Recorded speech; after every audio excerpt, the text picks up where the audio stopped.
Hallo Modelleisenbahnfreunde! Herzlich willkommen auf meinem Modellbahnkanal Weppels Wunderwelt.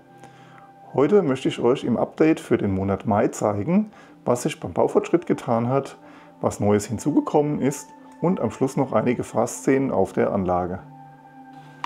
Bei dem letzten Video wurde ich hinterher in den Kommentaren gefragt, wie ich aus meinen C-Gleisen die in den Zustand bringe, wie sie später zu sehen sind, das heißt mit Schottern und Färben. Das werde ich später im Video dann auch noch zeigen.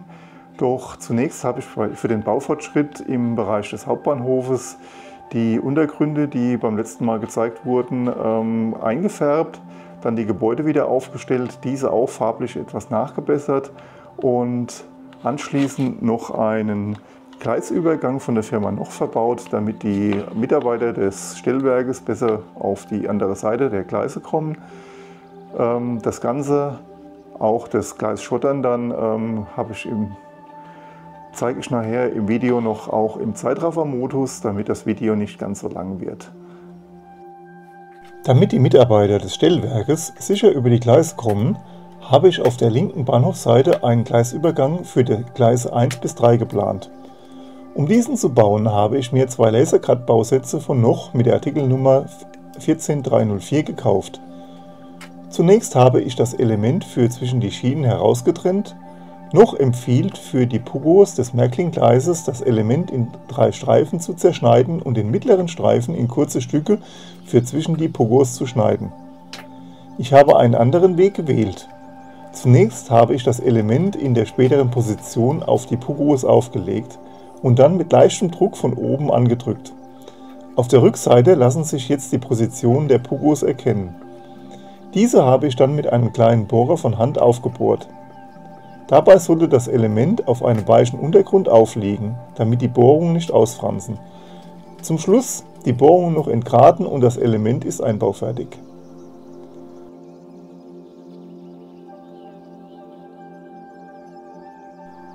Im nächsten Schritt wurden die beiden Gleisübergänge zwischen den Gleisen eingebaut. Hierzu wurde zunächst aus Styrodur Distanzen eingeklebt und zum Schluss die Lasercut-Bauteile aufgeklebt. Dabei ist immer auf die Abtrocknungszeit des Klebers zu achten und dass kein Kleber auf die Schienenköpfe gelangt. Die Lasercut-Bauteile sollten auch nicht über die Schienenköpfe herausgehen.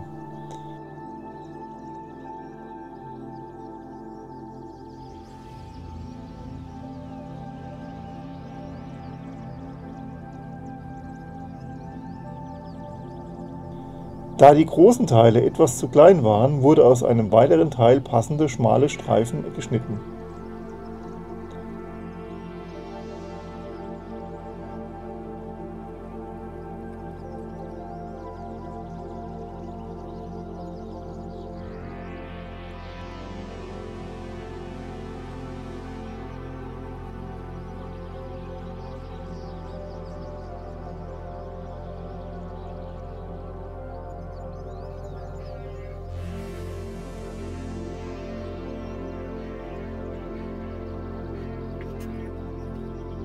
Nachdem auch noch der restliche Bereich um den Gleisübergang mit Sand aufgefüllt war, ging es an die farbliche Gestaltung des Sandes und des Pflasterbereiches vor Gleis 1. Hierzu wurden Erdfarben Steingrau und Schiefergrau von Noch mit Wasser und einem Spritzer Spülmittel verdünnt und mit einem Pinsel ungleichmäßig aufgebracht.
Im nächsten Schritt wurde noch einmal schwarze Farbe stark verdünnt auf das Pflaster aufgetragen und sofort wieder abgewischt, um die Konturen noch einmal hervorzuheben und eine gewisse Ungleichmäßigkeit in die Fläche zu bringen.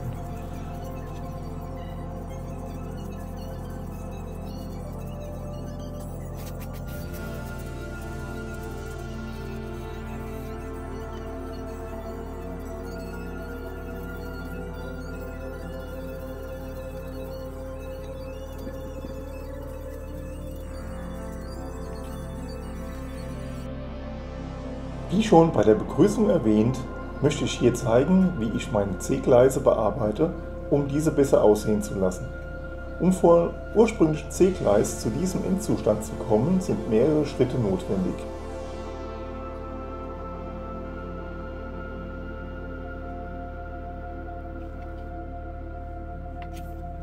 Im ersten Schritt streiche ich die Gleise mit einem flachen Borstenpinsel mit Rostfarbe von Revell an. Dabei bekommen auch die kleinen Eisen etwas Farbe ab.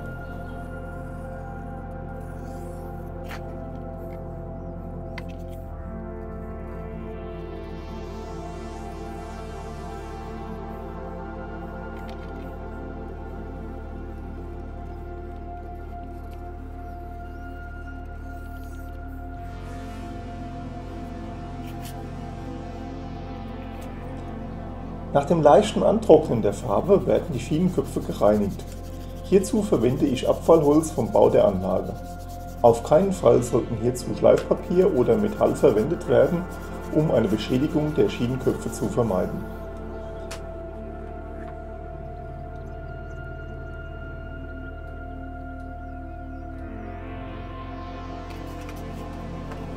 Im nächsten Schritt wird nun der Schotter eingebracht.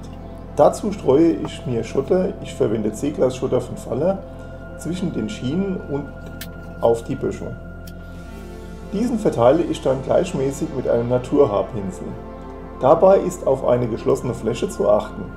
Die Schwellen und Kleineisen sollen aber wieder sichtbar sein.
Zur Kontrolle fahre ich noch mit einem Wagen, der einen Stromabnehmer besitzt, über die Gleise.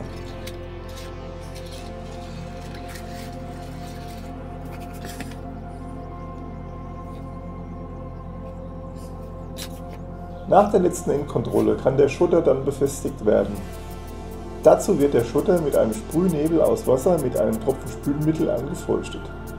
Anschließend wird mit einer Spritze ein Weißleim-Wassergemisch auf den Schotter aufgebracht.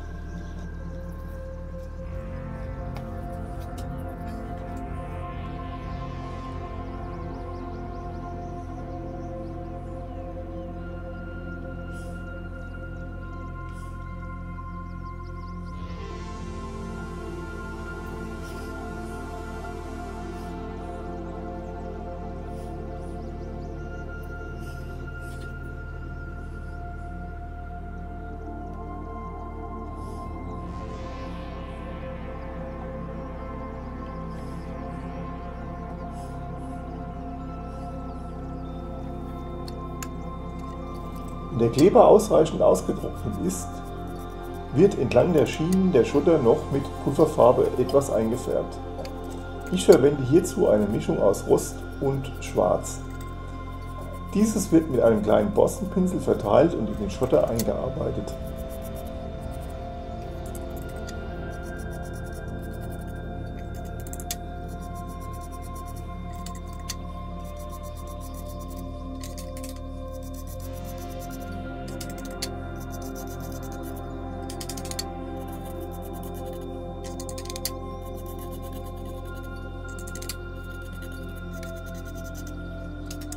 Was nun noch fehlt, sind ein paar vereinzelte Grasbüschel und sonstiges Unkraut.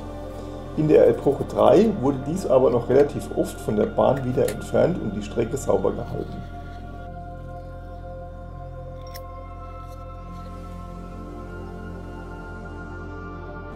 Hier nun der Zustand im Bereich des Bahnhofes. Im nächsten Schritt soll nun noch Gleis 1 fertig geschottert werden.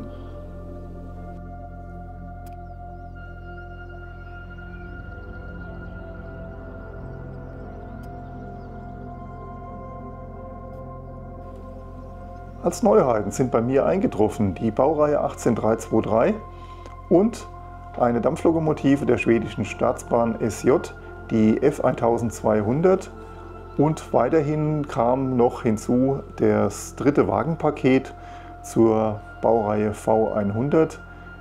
Alles ist später noch in den Fahrvideos zu sehen. Die beiden formschönen Dampflokomotiven stehen hier im Bahnhof. Die Schlepptender Dampflok F1200 der schwedischen Staatsbahn SJ im Zustand der Epoche 6, wie sie im Moment im Museum in Gelve beheimatet ist. Die Baureihe 18323 ist im Zustand der Epoche 3 dargestellt. Die Lokomotive war das Überraschungsmodell von Märklin im Frühjahr 2024.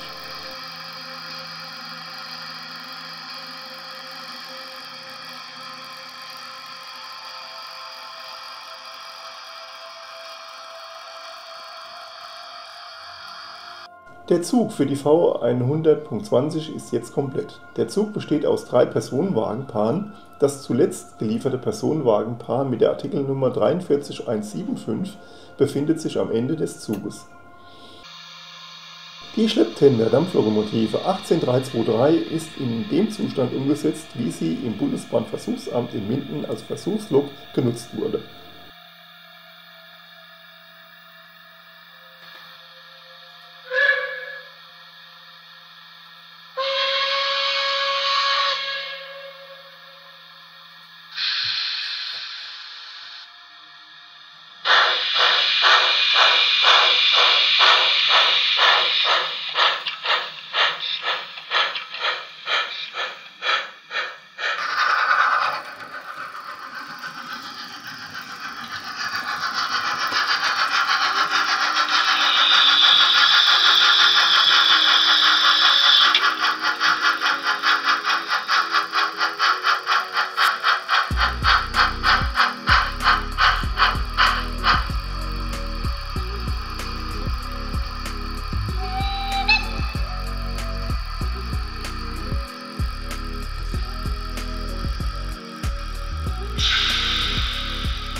So, das war's wieder für diesmal. Wenn euch das Video gefallen hat, würde ich mich über einen Daumen hoch und Kommentare freuen. Ein Abo wäre auch sehr schön. Vielen Dank fürs Zuschauen.